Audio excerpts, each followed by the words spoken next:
Hi, friends, and welcome back to Frankenstein. We are in Volume 3 of the 1818 edition, looking at chapters 5 through the first half of chapter 7, The Wedding Night and the Days After. As you might recall, a deal has been struck between Victor and the creature, one in which if Victor will create a female for the monster, then he and she will leave the realm of mankind and Victor and his family forever. Victor initially decides to do that, and then Victor decides against it, and he destroys his nearly completed female creature. This causes the monster to go off into a rage against Victor Frankenstein, making all sorts of threats against him, which initially result in the death of Henry Clerval. But one of the big threats that he makes to him, sorry, they're all big threats. I don't know how you exactly, they're all big. Anyhow, is that the most memorable line from the novel, one that gets repeated more than once. The creature says to him, "I will be with you on your wedding night." And that's going to dominate this section of the novel. So Victor and his father, Victor, as you might recall, had been up here in the Orkney Islands where he tried to create, and then he had sailed away overnight to sleep. That doesn't actually work correctly, but anyhow, that's what happens. He ends up in Ireland, and he almost goes on trial after a period of time. He doesn't go on trial. He's found not guilty because blah, blah, blah. You can go back and read that. But anyhow, they've left Ireland and they've returned. There's beautiful Ireland. They've left Ireland. And while they are in Paris on their way back to Geneva, he gets a letter from his betrothed, from Elizabeth. Actually, are they betrothed at this point in time? I'll have to go back and look at that. But on their way back, Elizabeth, it writes a letter that's going to strike us, frankly, as kind of awkward. In the 1818 edition, Elizabeth and Victor are first cousins, and kind of, though not really, brother and sister. I mean, they're raised in the same house as brother and sister, but his mom always thought that they would be more than brother and sister, more than first cousins, that they would be husband and wife. And so Elizabeth wants to know, I know it's weird. So Elizabeth wants to know, what's going on. You know, she hasn't seen this guy. It's the world's longest engagement. Does he still like her? And she writes this letter that's a little bit, at least strikes me as creepy, a little bit, it's not, but it's a little bit incestuous sounding. In the 1831 edition, Shelley herself is going to drop the cousin relationship, and they will not be related at all. So Elizabeth's concerns are understandable. They have had the world's longest engagement, as I say, and anyhow, Victor Frankenstein basically proclaims his love, and they make plans for their wedding. I will say this, his proposal is weird, that he says, I'll tell you this horrific secret, but I'm going to tell you the day after we get married.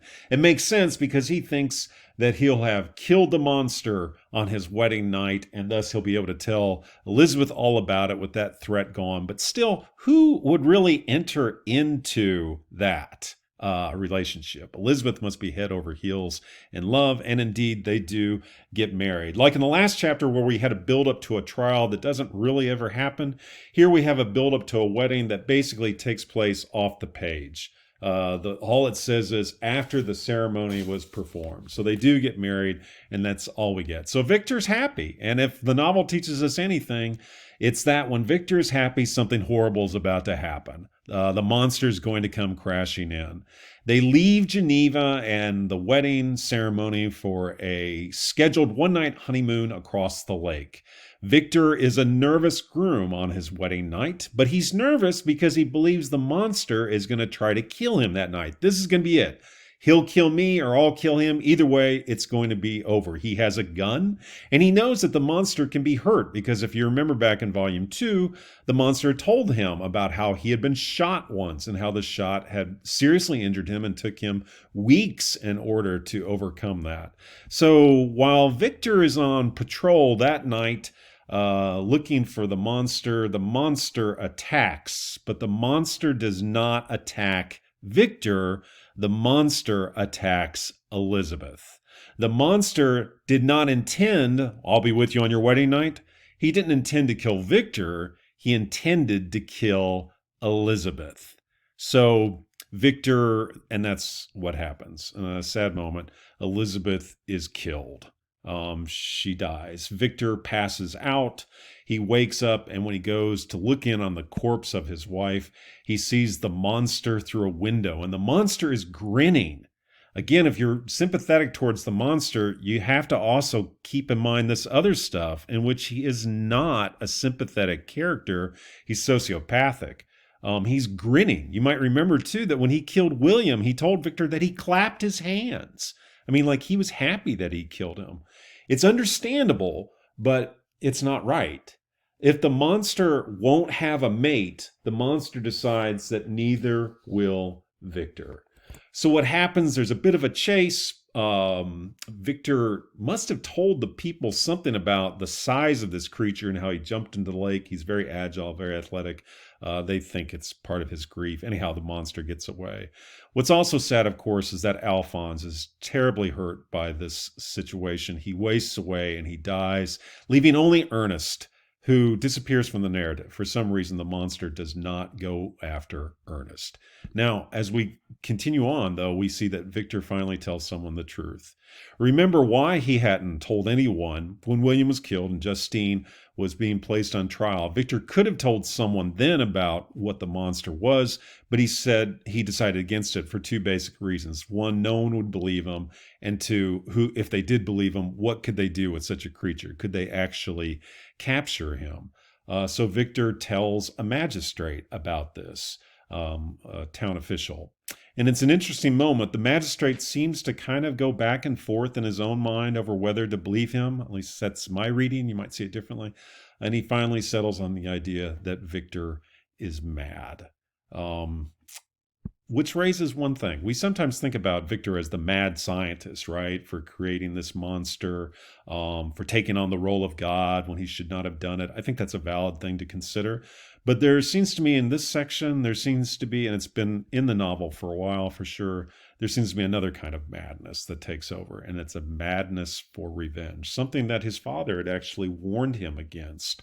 If you look back to when William had been killed. So will Victor follow his father's advice from way back then? But you could also make a case that maybe Ernest would die. Ernest, I said, leaves the narrative, but he's one more target. So maybe Victor does need to take him out. Anyhow, I will say this. There definitely seems to be a revenge theme throughout this novel. Definitely. That's it. Okay, y'all. So when you get then into the next part, you find Victor deciding to go, he's going to go after the monster. He's going to get him. And there's this really, sad, touching scene where Victor goes into the cemetery where his father, his wife, and his youngest brother are buried. I assume his mother is also buried there, though she isn't mentioned. And he's calling on the spirits to help him. This isn't a Christian prayer. This is kind of like calling on the Furies to help out with revenge. And while he's there, this is the last words, I believe, these are the last words that he will hear in the novel from the creature. The creature will actually look at him, I'm sorry, not look at him. The creature will, in an audible whisper, I am satisfied, miserable wretch. You have determined to live, and I am satisfied. And then he tries to go after him, but of course he escapes. And what happens then is this really cool chase scene that takes place throughout Europe, and that goes all the way up to where we started the novel, up in the Arctic Circle. So Victor goes after him. As you read this, I want you to understand the monster is not trying to get away from Victor. This is a cat and mouse game. The monster is not trying. The monster helps him out. The monster makes sure that he sees him. The monster makes sure that he can follow his path.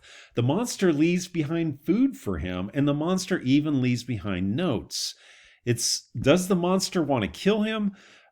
Perhaps, but the monster definitely wants him to suffer. And so he wants him to suffer in every possible way imaginable, including emotionally and physically. I do want to say before I close today, sorry for the use of the royal we, as we consider Victor's chase, which we're now back to where we started in the novel.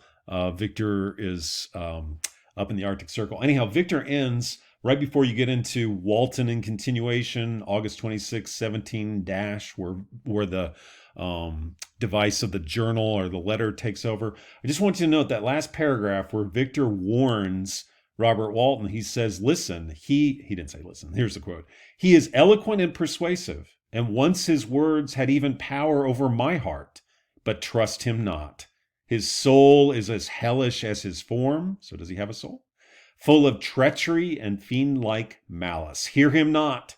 Call on the mains, that's a word for spirit. Call on the spirits of William, Justine, Clerval, Elizabeth, my father, and of the wretched Victor, and thrust your sword into his heart. I will hover near and direct the steel aright. One last word about the persuasiveness of the monster. Don't listen to him, says Victor, who is also trying to persuade us. That's all for today. See you all.